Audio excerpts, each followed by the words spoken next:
Liberation Day. The applause that comment received was not received all that well in Dallas by Jessica Cortez. They are feeling scared, angry, dealing with a lot of uncertainty. Her parents brought her to the U.S. from Mexico as a child. She's a DACA dreamer hoping for citizenship someday. Her 10-year-old son was born here, but ending that birthright citizenship is among the immigration changes Trump hopes to make. A 10-year-old, you're really going to take that away, strip that away from him? She spoke with an immigration attorney today about what he's hearing. Let's go to Rachel now. Hi there. Hey, Mike. So the immigration attorney I spoke with tonight says he has been getting calls nonstop from his clients since the day after the election. They are very fearful about being deported. Meanwhile, tonight, we have been getting a lot of reports about anti-immigrant rhetoric flyers being spread out across greater Cincinnati, including right here in Ludlow, Kentucky. So help me God. President Trump cracking down on immigration hours after taking office. First, I will declare a national emergency at our southern border. Trump signed dozens of executive orders from Capital One Arena and shortly after in the Oval Office. Birthright. That's a big one. After winning the election, Trump told voters he would end birthright citizenship on day one. Tonight, he kept his promise. You think we have good grounds, but you could be right. I mean, you'll find out. This action is concerning for immigration attorney Patrick Tilden. If people that were born in the United States to parents that were not citizens are not to be considered American citizens, what are they a citizen of? Tilden says this executive order is against the Constitution and the 14th Amendment. But whether people's citizenships have actually been revoked will be a matter for the courts to adjudicate. And I would be surprised if they say that anyone born here all of a sudden is losing that status. This evening, police received reports of immigrant communities being targeted. Law enforcement in Ludlow received a report of this on Deverill and Stokesay Street appearing to be from the KKK. A similar flyer was dispersed in Covington and Fort Wright, Kentucky. As for Tilden, he's encouraging his clients to be proactive. Seeking attorneys and knowing your rights, knowing where you have your passports, knowing your A number, knowing contact information for your children, those are all things that are going to have to be known.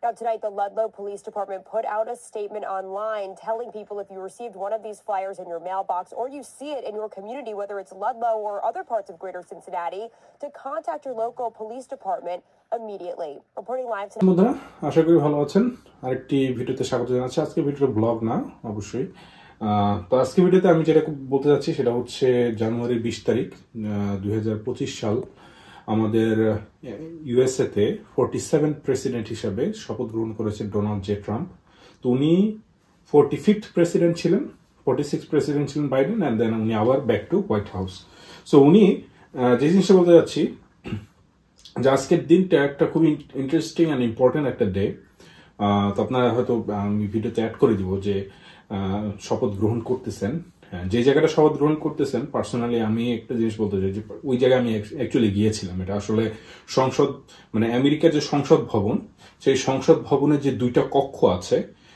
এই একটা কক্ষ হচ্ছে আপনার ওই senate আর একটা কক্ষ হচ্ছে house of Commons তো বলে না কংগ্রেস আর কি যেটাকে বলে কংগ্রেসের মধ্যে হাউস যেটাকে বলে আর কি সো সেই হাউস অ্যান্ড হচ্ছে সিনেটের মাঝে যে করিডোরটা সেইখানেই আর অনুষ্ঠানটা হয়েছিল এবার এবং খুবই ইন্টারেস্টিং এই কারণে বললাম যে এই 4 বছর আগেই এই একই জায়গায় ট্রাম্পের সাপোর্টাররা ওখানে গিয়ে হামলা করেছিল তো হামলা করে সেখানে একটা ম্যাসাকার অবস্থা করে দিয়েছিল এবং সারা বিশ্ব দেখছে এই সন্ত্রাসী কর্মকাণ্ড দেন এগেইন মানুষের ক্ষমতার কারণে পিপলস পাওয়ার কতটা ইম্পর্টেন্ট জিনিস যে মানুষের ক্ষমতা আছে তারা ভোট দিয়ে গণতান্ত্রিকভাবে এই ট্রাম্পকে আবার নির্বাচিত করে সেখানে পাঠিয়েছে সো এটা খুব ইম্পর্টেন্ট আমাদের জন্য আমরা বাঙালিরা যারা গণতন্ত্রের গুরুত্বটা বুঝি না যে গণতন্ত্র হচ্ছে পিপলের পাওয়ার পিপল যাকে ভোট দিয়ে নির্বাচিত করবে কারো কিছু সেখানে বলার নাই যেমন আমার সাবস্ক্রাইব করা বা না করা আপনার ইচ্ছা তাই না আপনি চাইলে সাবস্ক্রাইব করতে পারেন না করতে পারেন আমি তো আপনার জোর করতে পারবো না right this is the beauty হ্যাঁ তো যদি আমার ভিডিও ভালো লাগে অবশ্যই সাবস্ক্রাইব করবেন আর ভালো না লাগলে সাবস্ক্রাইব করবেন না সেখানে আমি কিছু বলতে পারবো না right this is the thing we do hard work but it's people's opinion. Anyway, এই পিপলের যে ওপিনিয়ন নিয়ে ডোনাল্ড জে ট্রাম্প যে ক্ষমতায় আসলেন, এসে, এবং এটা সবাই জানেন যে ডোনাল্ড ট্রাম্প হচ্ছে ইমিগ্রেন্ট বিরোধী।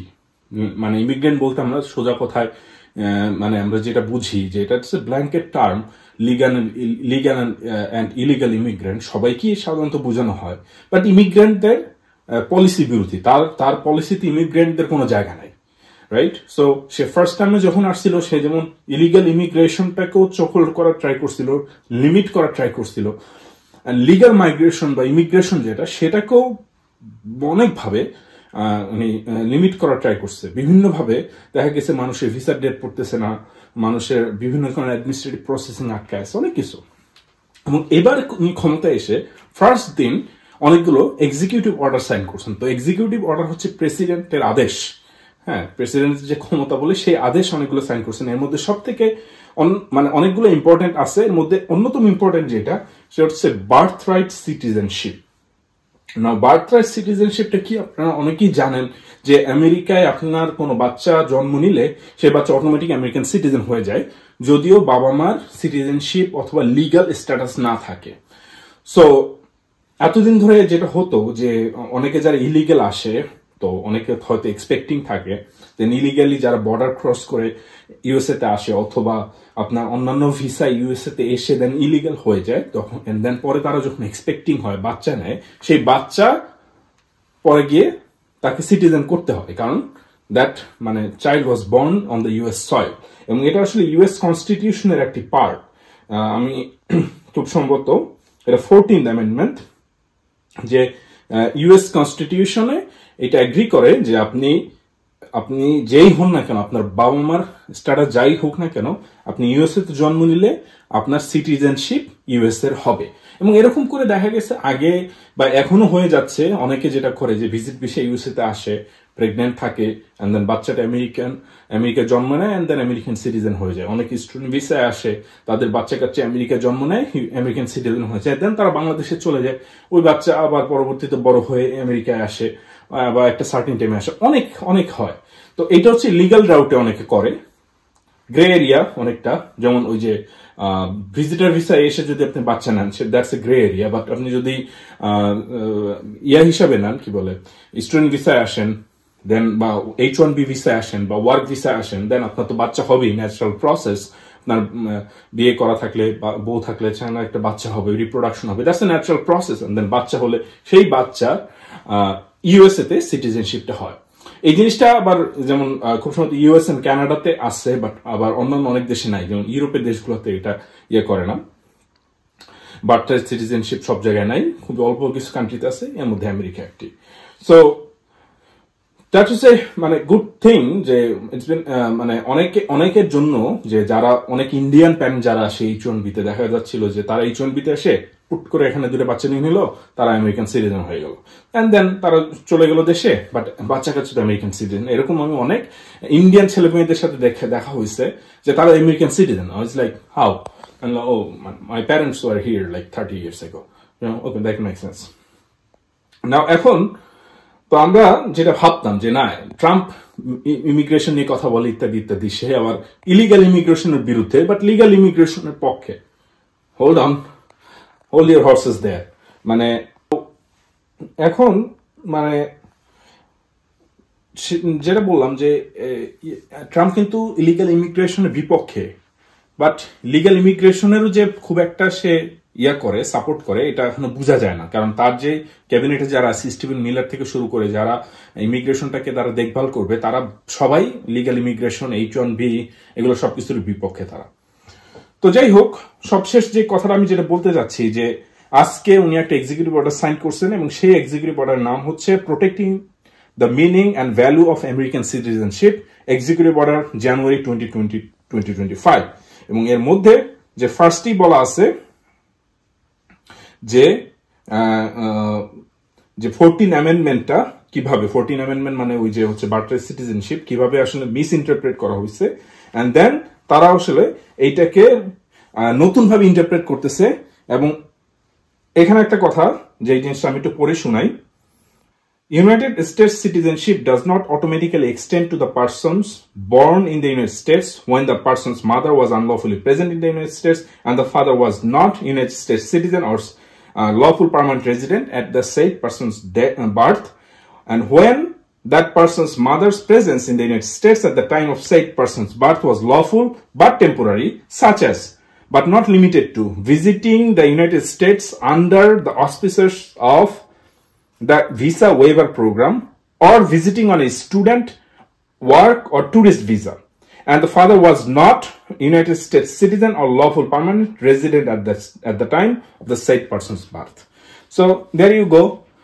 এখন থেকে যেটা বোঝা গেল, যদি আমি এটা না ভুল বুঝে থাকি, যেটা বোঝা গেল যে বার্থ রাইট সিটিজেনশিপ, যেটা আমরা অনেকে যারা এনজয় করতো, যে বাচ্চা কাচ্চা এখানে এসে যদিও তার গ্রিন কার্ড বা সিটিজেনশিপ তাদের নাই, বাট তাদের বাচ্চা কাচ্চা হয়ে গেছে, তারা সিটিজেন হয়ে গেছে, সেটা এখন থেকে বন্ধ হয়ে গেল।